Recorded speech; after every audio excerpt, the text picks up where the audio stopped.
So these are my whetstones for sharpening knives, and all you do is you just drop them into the water and leave them to soak for a few minutes.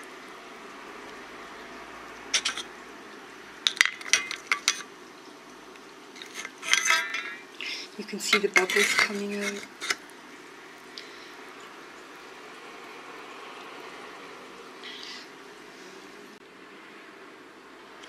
Okay, this is a simple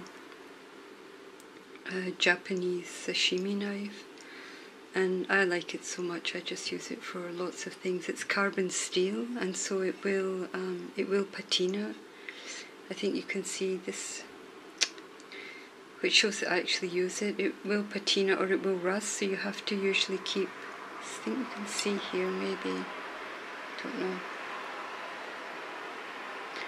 And so you can preserve, keep it clean, always keep it dry, and preserve with some olive oil. And this one is not sharp. It's difficult with the camera, but I'll try to show you how it needs to be sharpened. I mean, look at this, it's really embarrassing. Right, okay, is that clear? It's just chewing it up like an old blade. So you really do have to work at keeping these sharp. And I think actually this patina came from a lemon. You should clean them straight away or it begins to patina. And so I just bring down the whetstone, and I use, when I don't hold them in my hand, I use some kind of towel that gives a little bit. And for this blade I don't need the rough side because I haven't chipped or worn down the blade in any way. It just needs, which you can do here if you chip your blade. You can repair it faster with this, with the rough side. And so I'm just going to sharpen this blade. And so you can see me using a rolling action, and that's just the way I like to do it. I roll and just roll and pull. Get this out the way.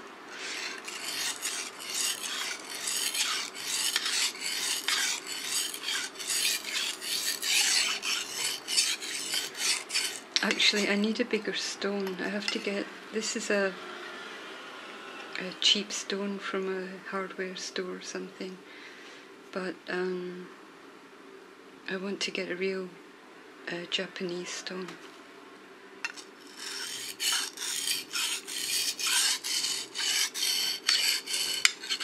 At some point.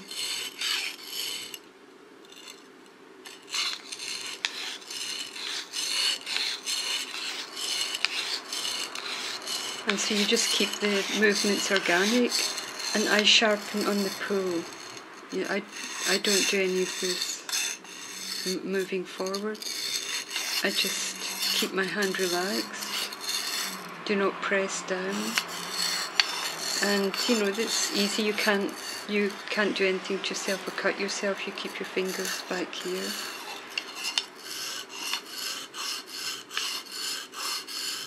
And just work along the blade like this. Now I'm doing it slower for the camera, plus I'm having to do this around a tripod, but you can, once you know what you're doing,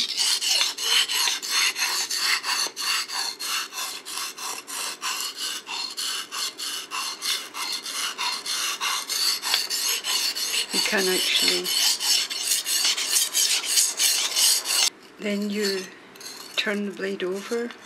The blade, these type of Japanese knives have,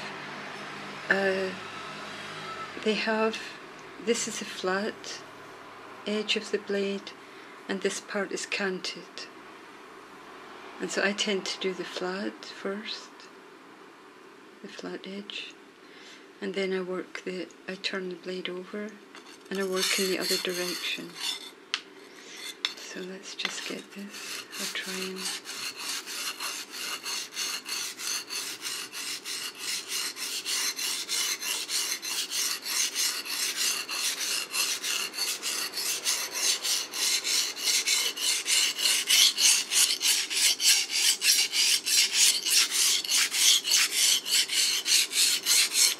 now when you're working on this side, you have to be really careful with your fingers here, because this is where the knife starts to get sharp, and you just want to keep your fingers away from, even though you're pushing away from yourself, you just want to keep your fingers away from that. You stabilize the back edge, but this is where one really has to be careful with working with a whetstone, especially as it's slippy. It gets, because I keep the blade oiled, you can see this, so it can get a bit slippy if you oil your blade, and so you have to watch out.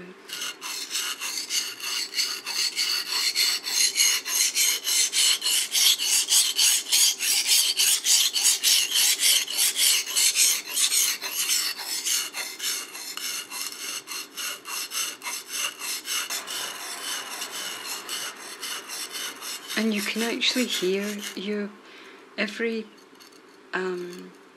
knife sharpener will have their own technique and sound, and you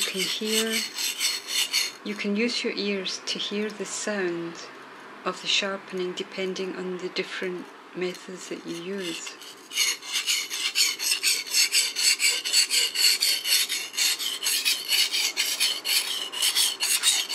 And the sound, this sound helps you to adjust pressure, and you can actually hear from the sound what's happening to the blade. So for example, you can hear this. I don't know if that's clear, but this is not such a great sound. You want to have something like this. You don't want a dull kind of scraping noise. You want a more fluid sound. It's difficult to describe, but if you do it yourself and you kind of understand what you're doing, you'll know what I'm talking about. You could call it maybe the sound of the blade. That's one way to put it, I guess. Now, another thing you can do, well, what I do with whetstone is that you can give this edge a nice shine. Not only sharpen the knife, but giving the edge a shine is totally different than sharpening it. You want to be just relaxed with your hands and just use the stone like this, flat. You're not using the sharpening motion, but you're just cleaning up this edge that also will take off, if you have any rust there, it will take off the rust, eating into the carbon steel blade. This is not stainless steel.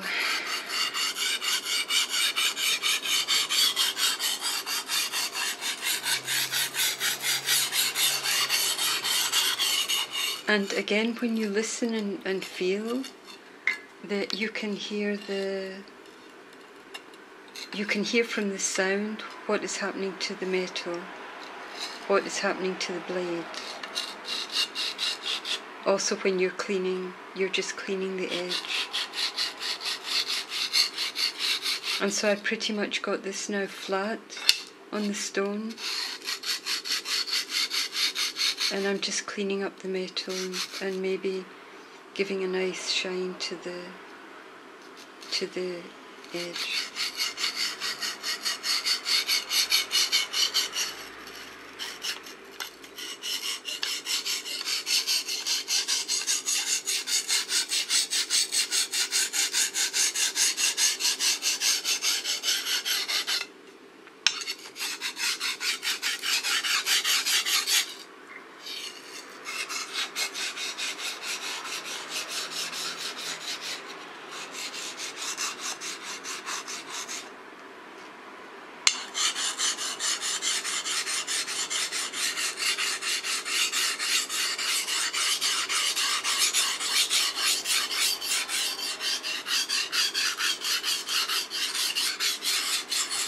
And although I'm using my hand to stabilise the blade on the stone, I'm keeping my fingers away from the edge, which is now pretty sharp.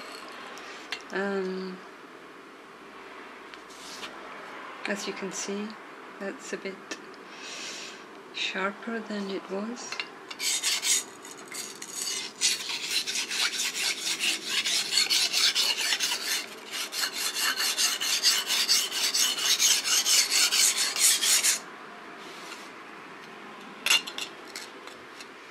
So maybe I can show this.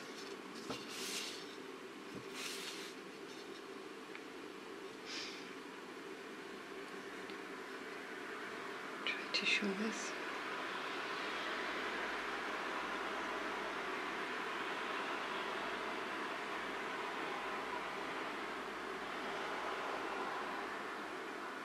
Don't know if it's going to work. Don't know if this is going to work at all, but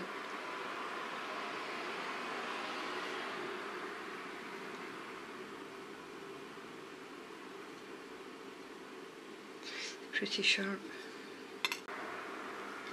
Now what I also like to do, I have a much finer whetstone that is even finer than this. And with this one, when you sharpen a blade, you can sometimes get little burrs along either side of the blade that you would just gently be able to feel with your finger. Don't ever put your finger on, you can just sometimes feel at the side. If you push like this away, if you push away down from the blade, you can feel sometimes a little burr on the edge, and I clean that up with this fine, very extremely fine whetstone.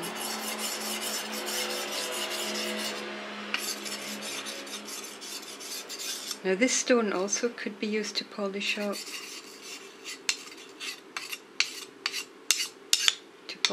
the edge. I don't know if you see this is coming.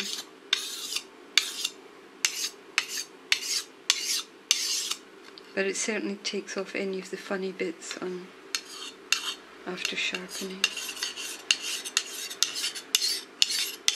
And the way I do it, this is how I do it, because that's the way I do it, but I'm sure you could find your own techniques.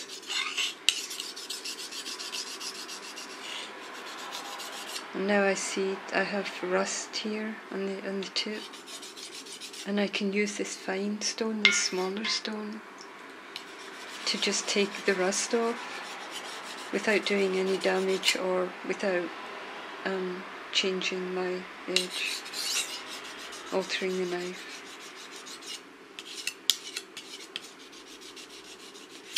And sometimes taking small areas of rust off the blade, that can take longer than actually sharpening.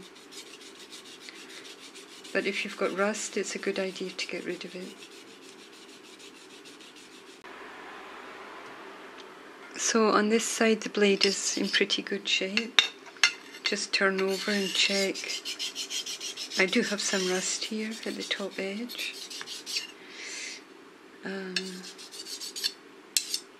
I prefer to hold this steady when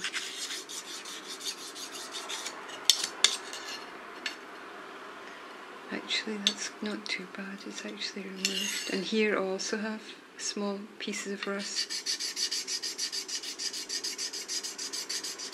just above.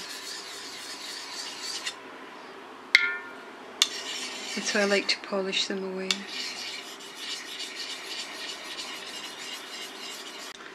And another trick that I have, I will sometimes use sodium bicarbonate to remove rust on a carbon steel blade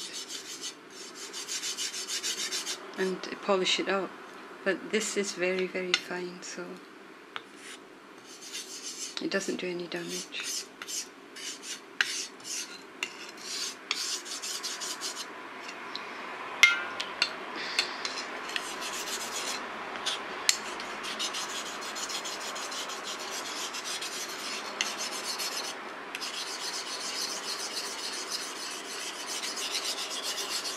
And when I use the sodium bicarbonate, I can just be gently doing this, and it has a much bigger effect. And I don't know if you can see, you can actually see due to that, you can see here the rust.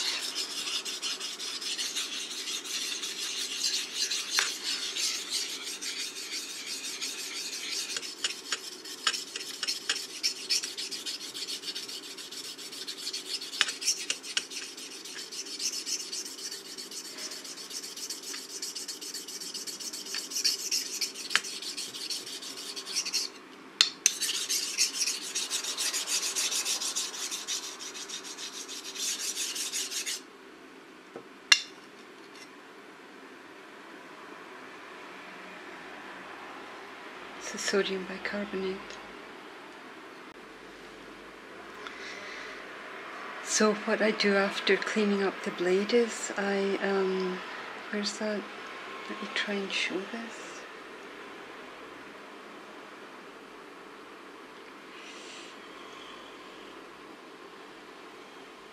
That's how well the sodium bicarbonate can clean up rust on the blade. And then what I do is I cover the wood. I clean and preserve the wood with olive oil, and I put oil in the dry the blade and put oil on the blade. So then I gets me the lemon, okay.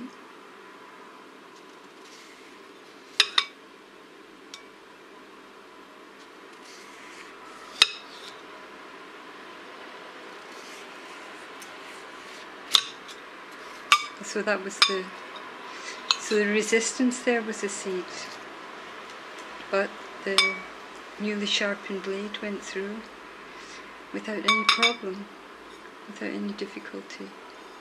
Okay, let me try and show this finer. It's really fine.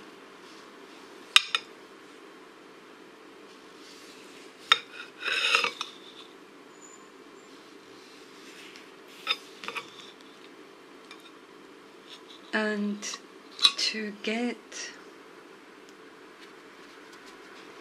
just clean this up, to get a blade on you, the reason that I see this as art is because I'm a tech geek. I'm a technology geek, and this is a form of technology. This knife, or any knife, is a form of technology. And to be able to successfully sharpen your own knives is not only does your energy go into the knife, you form a relationship, the edge of the blade is part of you, part of your relationship, but it is also creative, because it does take a bit of creativity to be able to actually get a fine, sharp edge onto a knife that functions. And so in this sense I also want to share that art is functional. It's art. The making of the knife is art, as well as keeping the blade in a good condition. Sharpening the blade is art. It's all creative. And this is something that people tend not to realise. And this is also a creative function of human existence. And using the knife for cutting food is also art. And I just show you again. Okay, there's quite a difference. And so this is functional art, functional, creative, human existence.